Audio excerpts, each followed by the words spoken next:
Bueno, vamos a dar inicio al último tema de los órganos del tejido del sistema linfático. Corresponde al estudio del vaso. El vaso es el órgano linfoide de mayor tamaño, se ubica en el hipocondrio izquierdo, detrás del estómago y debajo del diafragma.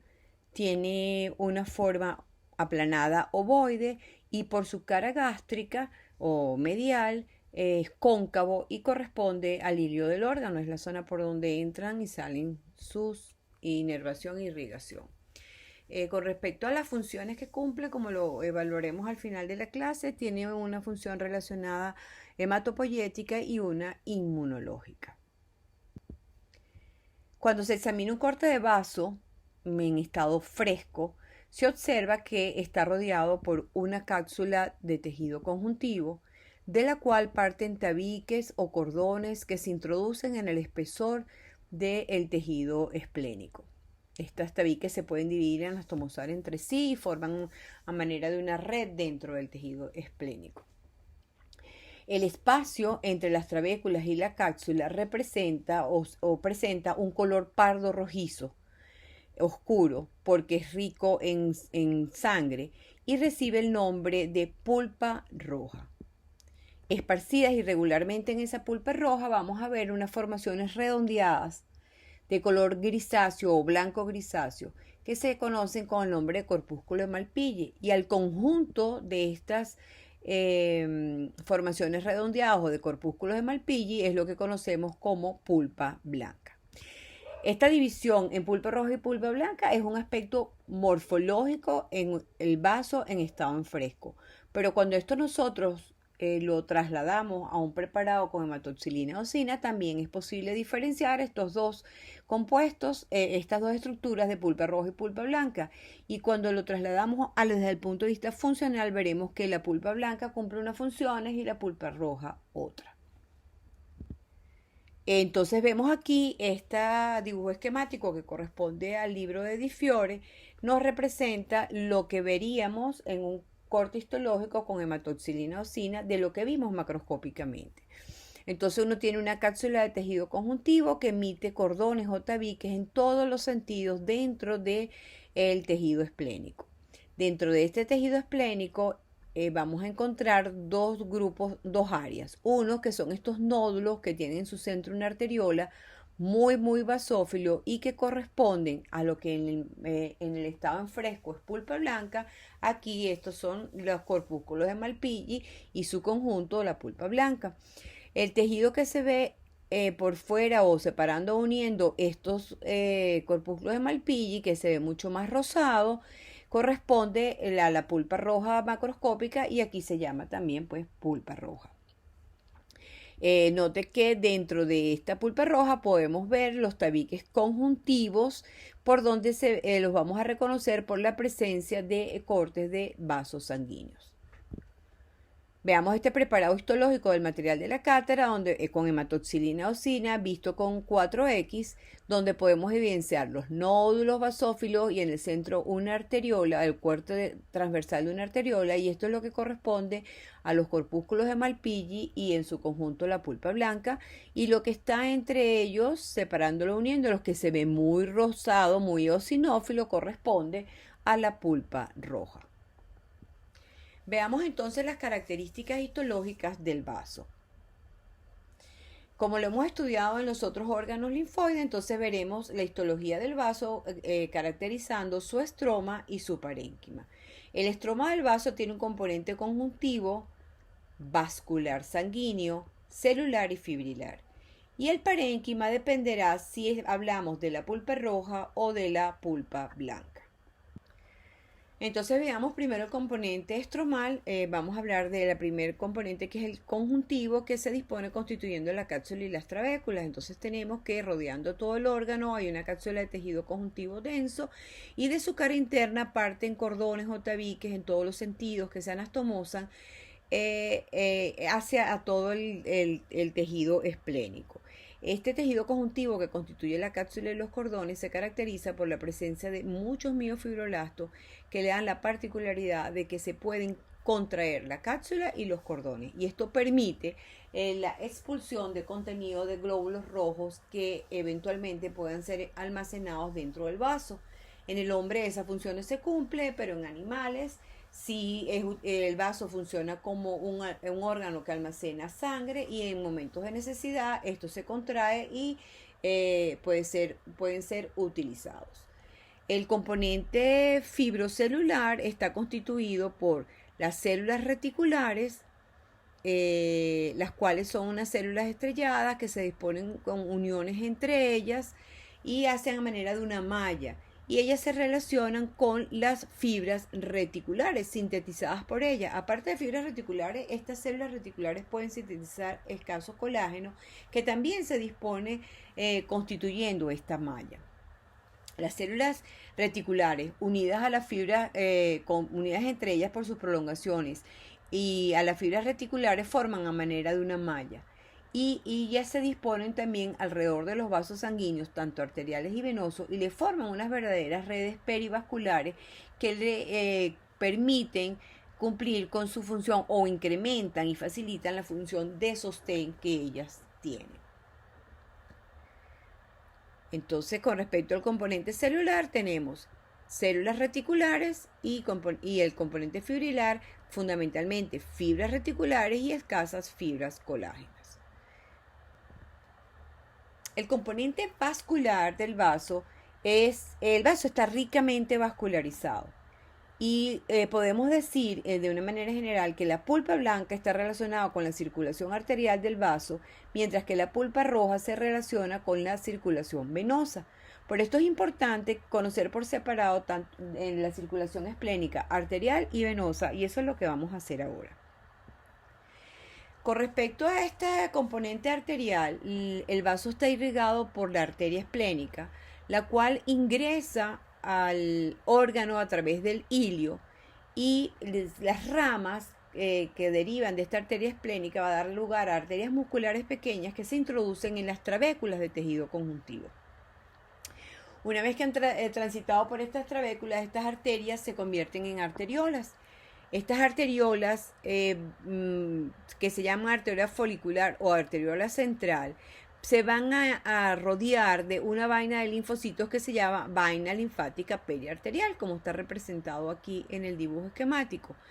Después de un cierto trayecto de estas arteriolas envainadas de tejido de la vaina linfática, la arteriola se pierde esta vaina de linfocitos y se divide en varias ramitas, por lo cual recibe el nombre de arteriola penicilar o pulpar, porque tiene varios, como un pincel, ¿no?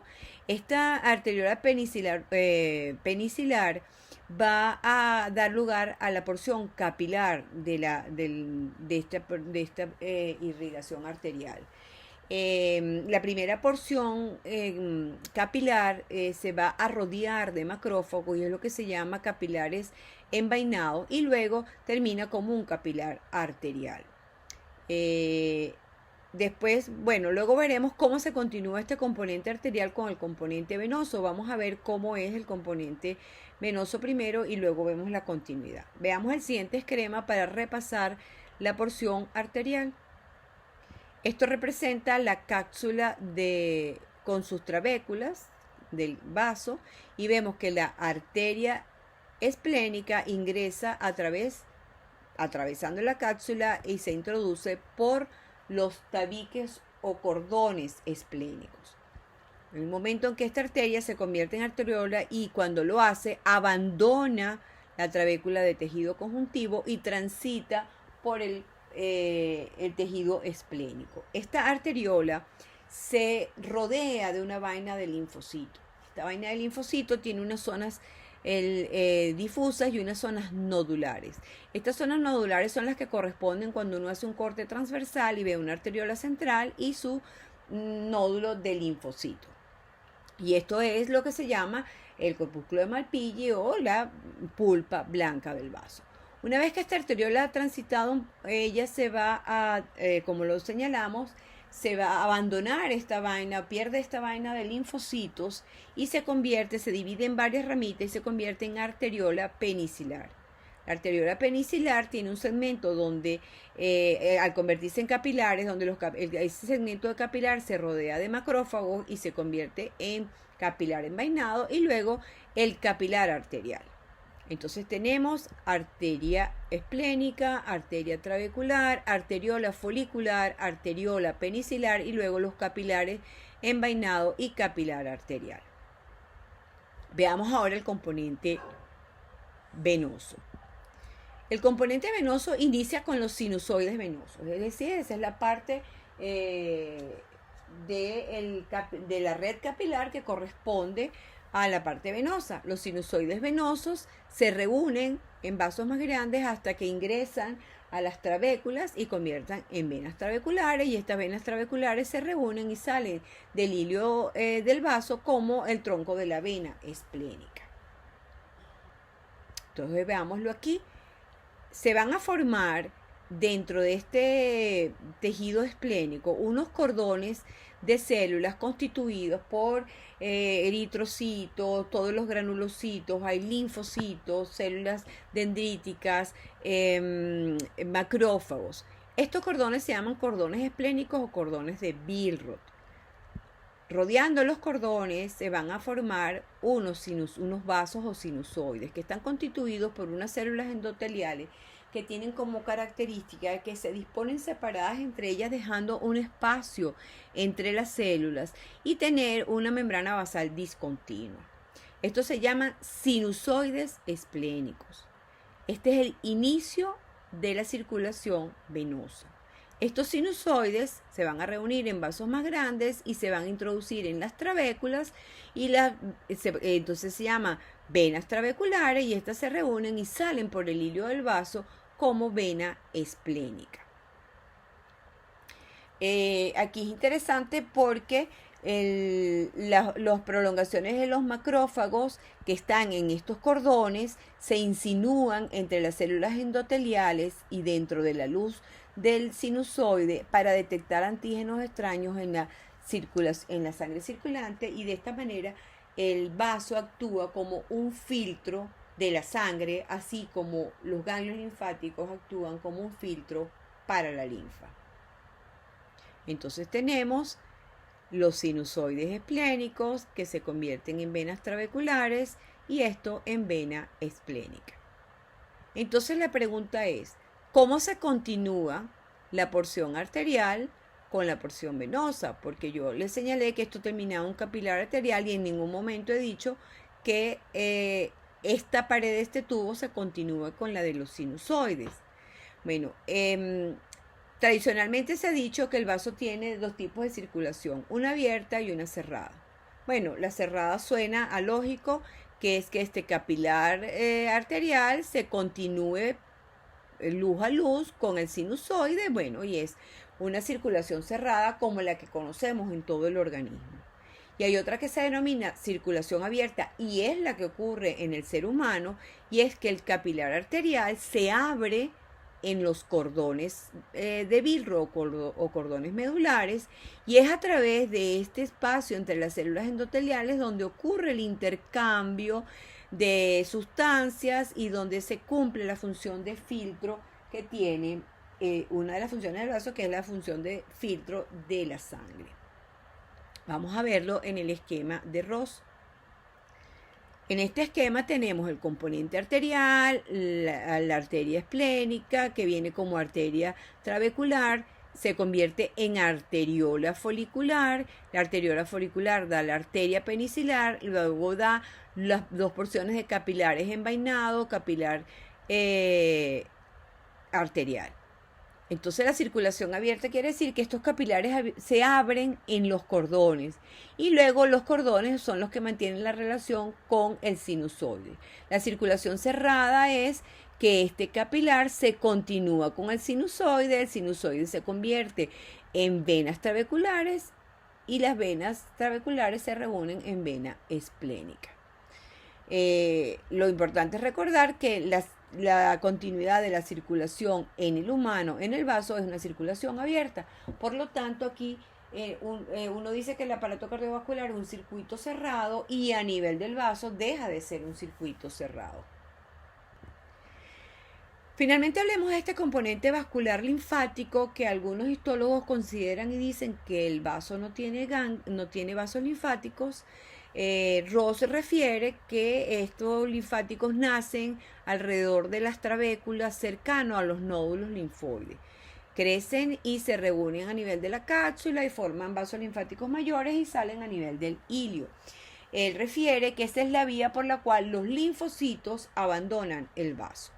En esta microfotografía que tenemos aquí al lado de Ross podemos ver la cápsula, podemos ver los corpúsculos de Malpighi que corresponden a la pulpa blanca y toda esta estructura que se ve mucho más eosinófila corresponde a la pulpa roja. Vemos los septos conjuntivos de los tabiques que nacen de la cápsula hacia el interior del parénquima del vaso. Entonces vimos ya el estroma, vamos a ver cuáles son las células parenquimatosas del vaso. El parénquima del vaso va a depender si hablamos de pulpa roja o pulpa blanca. La pulpa blanca, como ya dijimos, es una arteriola rodeada de una vaina de linfocitos. Pues ahí vamos a tener dos tipos de linfocitos. Los linfocitos T en las zonas difusas y los linfocitos B fundamentalmente en las zonas nodulares.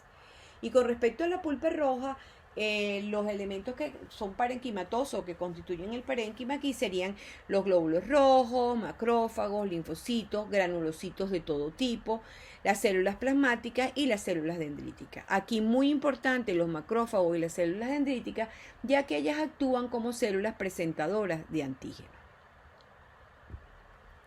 Veamos en este dibujo esquemático del Di Fiori, donde podemos ver qué se ve en la pulpa roja y qué se ve en la pulpa blanca en un corte histológico con hematoxilina eosina. La pulpa blanca la vamos a identificar porque con menor aumento vamos a ver unos nódulos basófilos que en su centro tienen un corte de una arteriola. Cada una de esas estructuras representa, como les dije, los corpúsculos de Malpighi o el conjunto de ellos, la pulpa blanca. Con respecto a qué vamos a ver en la pulpa roja. En la pulpa roja vamos a encontrar dos estructuras. Uno, estos cordones de células que vemos aquí basófilos con los glóbulos rojos que corresponden a los cordones de Virro o cordones medulares. Y entre cordón y cordón vemos estos espacios vacíos que corresponden al inicio de la circulación venosa, que son los sinusoides esplénicos. Estos sinusoides se reúnen y forman las venas trabeculares, que las vamos a reconocer y las vamos a ver en los tabiques conjuntivos, o arterias trabeculares o venas trabeculares.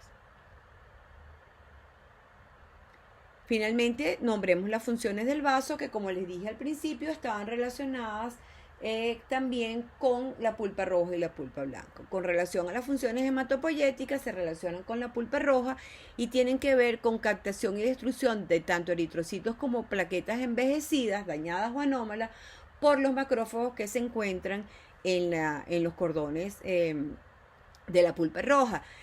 A través de esos mismos macrófagos hay recuperación del hierro de la hemoglobina de los eritrocitos y como recordarás, durante la hematopoiesis hay un periodo en el cual, que es el hepatoesplénico, el vaso es utilizado o forma parte de los órganos donde se hace eritropoiesis. Y finalmente, en algunas especies corresponde o es un órgano donde se almacena la sangre. En el hombre no tiene esa función. Con relación a la pulpa blanca, es la que cumple las funciones relacionadas al sistema inmune, ya que gracias a gracias a la presencia de células dendríticas y macrófagos, actúan como células presentadoras de antígenos y por lo tanto de la iniciación de la respuesta inmunitaria. Ahí ocurre activación y proliferación de linfocitos B y T ante la presencia de un antígeno, la producción de anticuerpos contra un antígeno específico cuando se ha activado los linfocitos B y la eliminación de antígenos macromoleculares de la sangre. Por eso se dice que el vaso es el filtro o actúa como un filtro para la sangre, como les dije anteriormente, y igual como los ganglios linfáticos actúan como un filtro para la linfa. Bueno, una vez estudiados todos los órganos, podemos más o menos tener una noción de cómo es el patrón de la circulación de los linfocitos en el organismo. El primer patrón se refiere a la circulación linfocitaria, es en la que ocurre en el momento que se están formando los órganos. Una vez que los linfocitos B y T se han formado, viajan y llegan por la sangre, la generalidad de ellos entra a los órganos por las vénulas postcapilares y van a los órganos linfoides secundarios a ocupar las zonas B dependientes y T dependientes. La segunda forma de circular se llama recirculación linfocitaria y es porque estos linfocitos no están fijos en los órganos, sino que ellos están constantemente, están en el órgano, salen, viajan y están paseando y distribuyéndose por todo el organismo, porque esto asegura o da la oportunidad de que cada linfocito pueda tener oportunidad de encontrarse contra el antígeno para el cual él fue preparado. Finalmente, la otra forma de circular es lo que se llama propagación de la respuesta inmunitaria y esto es simplemente la circulación entre los diferentes órganos y tejidos linfoides de células de respuesta, es decir, plasmocitos y células memoria. Bueno, ya hemos culminado con el estudio histológico, los diferentes órganos y tejidos que constituyen el tejido o el sistema linfoide, que son el timo, el tejido linfoide asociado a mucosa, los ganglios linfáticos y el vaso. En nuestra próxima clase daremos algunos conceptos generales sobre lo que es el sistema inmunitario.